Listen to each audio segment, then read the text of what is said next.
Assalamualaikum warahmatullahi wabarakatuh.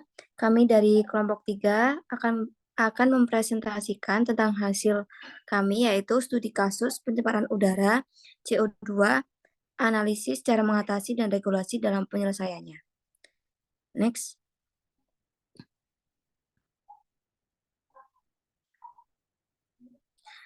Berikut merupakan anggota kelompok kami. Yang pertama yaitu ada Jarhotun Nurainia, ada Herlina Eka Pramudia, Irena Amelia Destia,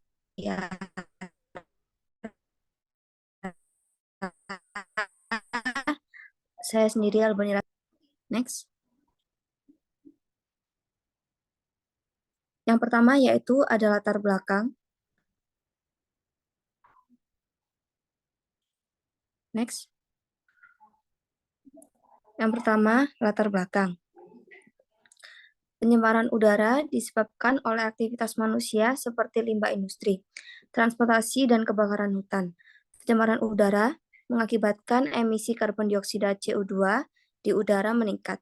Kadar CO2 yang tinggi di dalam tubuh manusia dapat menyebabkan asidosis atau keracunan karbon dioksida. Asidosis menyebabkan oksigen dalam darah sulit untuk dilepaskan ke dalam sel tubuh, sehingga pada tubuh kekurangan oksigen. Salah satu dampak buruk terhadap lingkungan yaitu peningkatan beban pencemaran ke udara atau atmosfer yang memberikan ancaman terhadap penurunan kualitas udara sedemikian rupa sehingga terjadi perubahan iklim secara global yang akibatnya menipisnya ozon dan meningkatnya gas rumah kaca dan hujan asam. Di samping itu, jumlah dan jenis limbah B3, bahan beracun dan berbahaya meningkat yang keseluruhannya dapat membahayakan kesehatan manusia dan lingkungan. Next.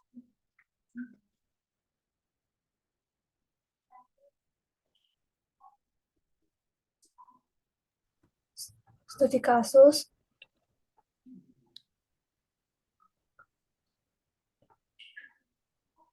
yang pertama, gas rumah kaca.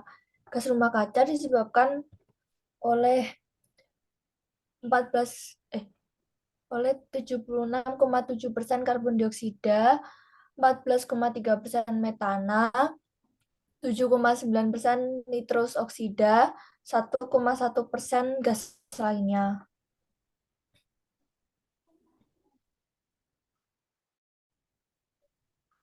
Efek rumah kaca. Secara alamnya cahaya matahari, radiasi gelombang pendek yang menyentuh permukaan bumi akan berubah menjadi panas dan menghangatkan bumi. Sebagian dari panas ini akan dipantulkan kembali oleh permukaan bumi ke angkasa luar sebagai radiasi inframerah gelombang panjang.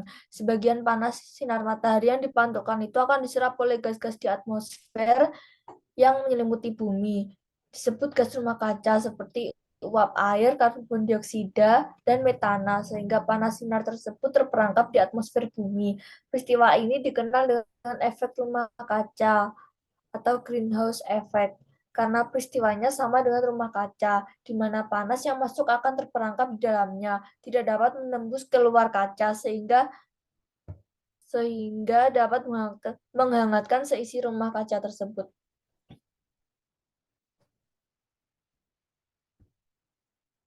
Emisi CO2. Emisi CO2 dari waktu ke waktu terus meningkat baik pada tingkat global, regional, nasional, pada suatu negara maupun lokal untuk suatu kawasan. Peningkatan emisi CO2 tersebut diduga akibat semakin meningkatnya penggunaan energi dari bahan organik atau fosil, perubahan tata guna lahan dan kebakaran hutan, serta peningkatan kegiatan antropogenik.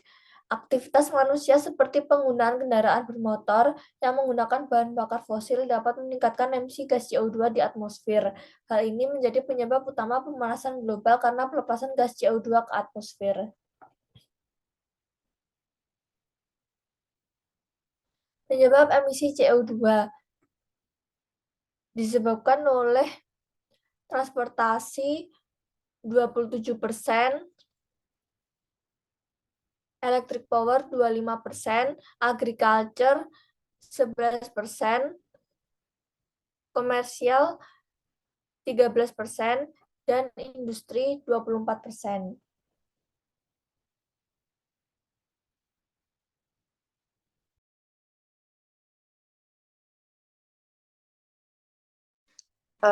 Saya Herina akan menyampaikan cara analisis karbon dioksida. Yang pertama, analisis serapan karbon dioksida dilakukan agar diketahui proses pemindahan atau penyerapan karbon dioksida di atmosfer untuk disimpan di dalam tubuh, vegetasi, atau pohon melalui fotosintesis. Analisis emisi karbon dioksida dilakukan dengan cara pengambilan sampel di udara pada suatu daerah dengan metode semi-kontinu, di mana metode tersebut merupakan metode yang dilakukan secara tidak selalu terus-menerus. Satu hari dilakukan 2 kali pengukuran pada siang dan sore hari, selama 2 hari di jam kerja dan hari libur. Data yang diperoleh akan disajikan dalam bentuk tabulasi frekuensi, setelah itu dibandingkan dengan baku mutu berdasarkan Pergub nomor 35 tahun 2007 tentang pencemaran udara dan dianalisis tingkat pencemaran udaranya berdasarkan indeks standar pencemaran udara keputusan Badan Pengendalian Dampak Lingkungan nomor 107 garing Kabapeda garing 11 garing 1997. Perhitungan pengukuran kadar emisi gas karbon dioksida dihitung dengan beberapa metode. Yang pertama yaitu serapan karbon dioksida dilakukan dengan cara menggunakan data cadangan karbon dioksida, di mana dirumuskan dengan isi sama dengan 3,67 dikali isi, di mana isi merupakan serapan karbon dioksida dan C adalah cadangan karbon. Sedangkan 3,67 merupakan rasio atom dioksida terhadap karbon. Yang kedua, yaitu pola hubung antar laju serapan karbon dioksida di udara dan luas lahan tanaman. Dirumuskan dengan formula S sama dengan 0,2278 E pangkat 0,0048 bintang I. Yang ketiga, yaitu perhitungan kebutuhan ruang hijau. Dirumuskan dengan luas RTH sama dengan emisi CO2 per daya serap karbon dioksida. Yang keempat yaitu emisi karbon dioksida berdasarkan IPCC, di mana emisi karbon dioksida sama dengan konsumsi bahan bakar dikali FE dikali NCV. Yang kelima, penentuan faktor emisi spesifik, di mana faktor emisi spesifik ini dirumuskan sama dengan emisi ton karbon dioksida per tahun per jumlah rumah tinggal. Yang terakhir yaitu estimasi jejak karbon, di mana dirumuskan dengan emisi karbon dioksida sama dengan DA dikali FT. Selanjutnya. Baik, selanjutnya mengenai dampak dan juga cara mengatasi dampak dari emisi gas karbon dioksida. Yang pertama kita perlu mengetahui dampak dari emisi gas karbon dioksida ini. Yang pertama itu berdampak pada lingkungan, seperti yang sudah disebutkan sebelumnya bahwa emisi gas karbon dioksida ini dapat meningkatkan pemanasan global, yaitu meningkatnya suhu bumi per tahunnya. Kemudian hal ini juga berdampak pada meningkatnya permukaan air laut, abrasi pantai, meningkatnya curah hujan, dan meningkatkan frekuensi gelombang panas. Dampak dari lingkungan ini juga berkesinambungan dengan dampak pada kesehatan, salah satunya itu resiko dehidrasi dan juga sengatan panas, kemudian masalah pernapasan dan juga kardiovaskuler, dan resiko penularan penyakit yang lebih cepat melalui perantara air, makanan, dan hewan pengerat. Dari kedua dampak ini juga berkaitan dengan dampaknya kepada ekonomi, yaitu salah satunya cuaca tadi itu dapat mengakibatkan kerugian pada pertanian, dan dampak yang lebih buruknya lagi juga dapat menimbulkan kerusakan struktur pada kondisi infrastruktur. Kemudian bagaimana cara untuk mengatasi dampak emisi gas CO2 ini? Mungkin tadi telah disebutkan sebelumnya bahwa ada berbagai macam penyebab ya, yang terutama tadi 27% itu disebabkan oleh transportasi, kemudian diikuti oleh industri dan juga pembangkit tenaga listrik. Maka di sini penanganannya itu dilakukan berdasarkan penyebabnya, yang mana di sini itu ada peningkatan efisiensi pembangkit tenaga listrik dengan menggunakan fosil itu diganti bahan bakarnya. Contoh cara kerjanya di sini yaitu dengan cara meningkatkan efisiensi listrik berbahan bakar fosil yang ada dengan menggunakan teknologi yang lebih canggih. Contohnya di sini diterapkan pada pengubahan boiler berbahan bakar batu bara itu digunakan atau diganti menjadi gas alam. Selanjutnya mengubah turbin gasnya yang satu siklus menjadi turbin siklus gabungan. Kemudian dapat juga menggunakan penggunaan energi terbarukan. Contohnya tadi untuk fosil itu kan energi yang tidak dapat diperbarui ya. Mungkin contoh penerapannya kita dapat menggunakan sumber yang lain, misalnya sumber angin, matahari, air, dan juga biofuel tertentu yang bersifat energi terbarukan. Selanjutnya ini ada cara penanganan dengan menggunakan carbon capture and sequestration, yang mana di sini dia menggunakan proses penangkapan CO2 sebagai produk sampingan dari pembakaran bahan bakar fosil. Jadi sebelum memasuki atmosfer, CO2 tadi akan ditangkap, kemudian ditanamkan kembali ke dalam tanah dengan pemilihan wilayah tertentu. Selanjutnya ada efisiensi energi. Ini kita menggunakan energi dengan cara yang lebih efisien. Misalnya di sini menggunakan energi yang lebih sedikit dalam menjalankan industri.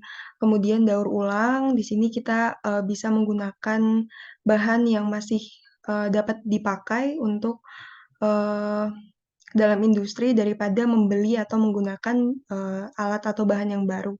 Kemudian salah satu contoh lainnya dalam penanganan dampak dari emisi gas CO2 ini adalah pengelolaan sampah. Karena seperti yang kita tahu bahwa sampah ini juga menghasilkan gas CO2 ya. Nah, salah satu cara pengolahannya agar kita dapat mengurangi gas emisi ini yaitu dengan cara memproduksi biogas atau metana yang dihasilkan dari tempat pembuangan sampah itu sendiri sehingga dapat digunakan sebagai biogas atau LPG. Mungkin bisa dilanjutkan. Selanjutnya dengan tugas pemerintah untuk karbon dioksida sendiri berbentuk gas pada takaran temperatur dan tekanan standar. Kandungan karbon dioksida di udara sendiri yaitu bervariasi antara 0,03% atau 300 ppm, tergantung pada lokasi penentuan terdapatnya pencemaran udara atau tidaknya suatu daerah.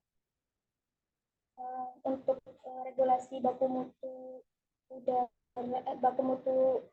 emisi CO2 di Indonesia sendiri belum ada untuk maksimalnya. Jadi kita mengacu pada peraturan WHO, yaitu untuk CO2 di udara bisa dikatakan mencemari udara yaitu dalam konsentrasi 350 hingga 700 ppm.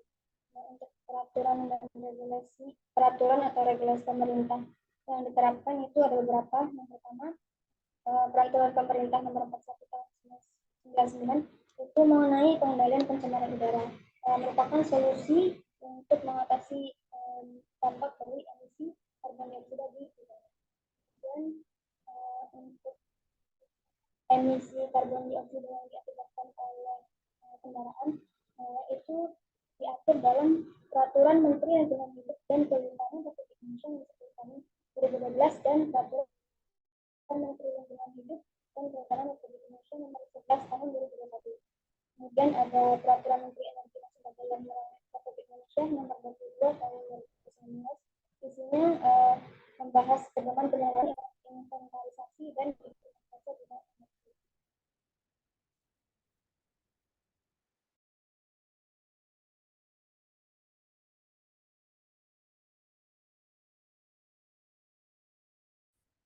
Selanjutnya ada peraturan Menteri Lingkungan Hidup Kota garing Sekjen garing MPM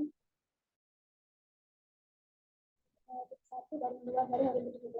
Untuk pembahasannya sendiri meliputi baku mutu emisi bagi usaha dan industri.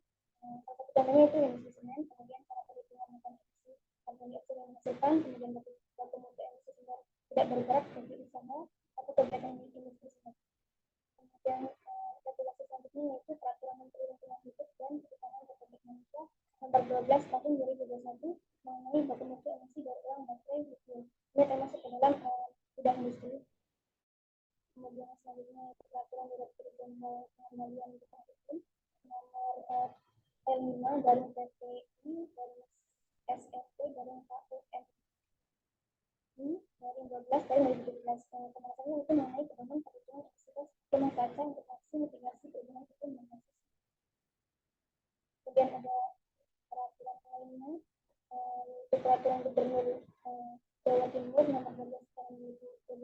Ini merupakan peraturan daerah yang dibahas berupa rencana dan peraturan program penanggulangan emisi CO2 pada sektor transportasi dan penggunaan energi di industri.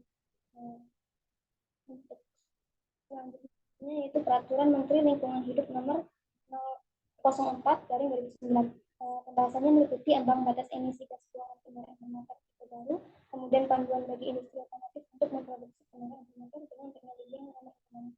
Intinya untuk regulasi nomor 9 ini merupakan solusi untuk mengatasi emisi karbon dioksida yang dihasilkan oleh kendaraan. Untuk kesimpulan, emisi karbon adalah gas yang dikeluarkan dari hasil pembakaran segala senyawa yang mengandung karbon, terutama mengandung CO2.